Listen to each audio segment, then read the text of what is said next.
क्योंकि हमारे 4 आश्रम ऋषियों ने बनाए और 4 आश्रमों में सबसे पहले ब्रह्मचर्य, दूसरा गृहस्थ और वानप्रस्थ और संन्यास। तो ये गृहस्थ जीवन है, ये गृहस्थ आश्रम है, ये बहुत थोड़ा सा मुश्किल से, इसमें थोड़ी सी बाधाएं आती हैं। इसलिए इसमें जब जाते हैं तो सभी लोग इकट्ठे होकर के और बच्चे को आशीर्वाद देते हैं कि बड़ी सूझबूझ से, बड़ी हिम्मत से और गृहस्थ जीवन को आपने चलाना है। इसमें विद्या ग्रहण की, ब्रह्मचर्य में, और ताकत ग्रहण की, ये दोनों चीजें ग्रहण करने के बाद शिक्षा ग्रहण की। तो ये आपको देखा है कि लड़की वाले भाई हमारे बैठे हैं और इधर लड़के वाले बैठे हैं। हमारे समाज में एक धारणा है, एक धारणा ये है कि भाई लड़की वाले होते हैं वो छोटे होते हैं, पहले प्रणाम करें।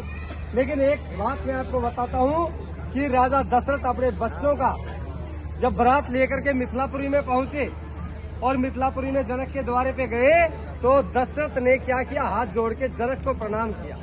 और जनक को प्रणाम किया तो जनक कहते हैं, राजन आप प्रणाम मत करो, प्रणाम हम करेंगे, क्योंकि मैं लड़की वाला हूँ और आप लड़के वाले हो, लड़के वाले बड़े होते हैं। उस समय पे राजा दशरथ कहता है कि राजन नहीं, मैं बड़ा नहीं हूँ, बड़े आप हो, क्योंकि मैं मांगने के लिए आया हूँ, मैं याचक हूँ, मैं आपके द्वारे पे आपकी बेटी को लेने के लिए आया हूँ। और आप देने वाले हैं और मैं लेने वाला हूँ। देने वाला सदा बड़ा होता है, लेने वाला छोटा होता है। इसलिए जनक ने प्रणाम किया तो फिर भी दशरथ ने कहा कि मैं प्रणाम करूंगा।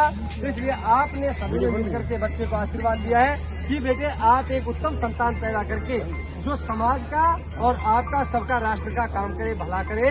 तो बच्चे को आशीर्वाद देने के लिए आप सभी पहुंचे हैं। मैं तो आप सभी का धन्यवाद करता हूं। लेकिन मैंने एक बात और देखी कि ये एक किसी तरह का इसमें दहेज वगैरह की प्रथा मेरे को दिखाई नहीं दी। और ये दहेज जो है ना, आप सबको पता है भाई, अच्छी बात भी नहीं है।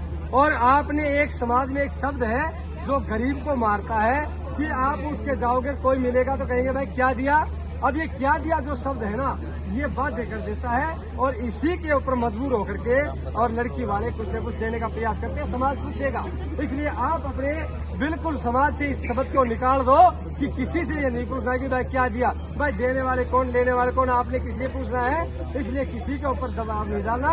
और ये दहेज का अभिशाप है। आज यहाँ पर देखने को मिला कि यहाँ पर किसी तरह का कोई दहेज की चर्चा नहीं हुई है। और इसी तरह से सभी की शादियाँ हो, बेटी को पढ़ाया लिखाया बड़ा किया और पढ़ा लिखा करके और जब अपनी बेटी को दे दिया तो इससे बड़ा और क्या दहेज हो सकता है। तो आप सभी का बहुत बहुत धन्यवाद। सभी ने बेटे को आशीर्वाद देने के लिए यहाँ पर पहुंचे हैं। इनके उत्तम स्वास्थ्य और दीर्घायु की हम कामना करते हैं। ये सदा सुखी रहे।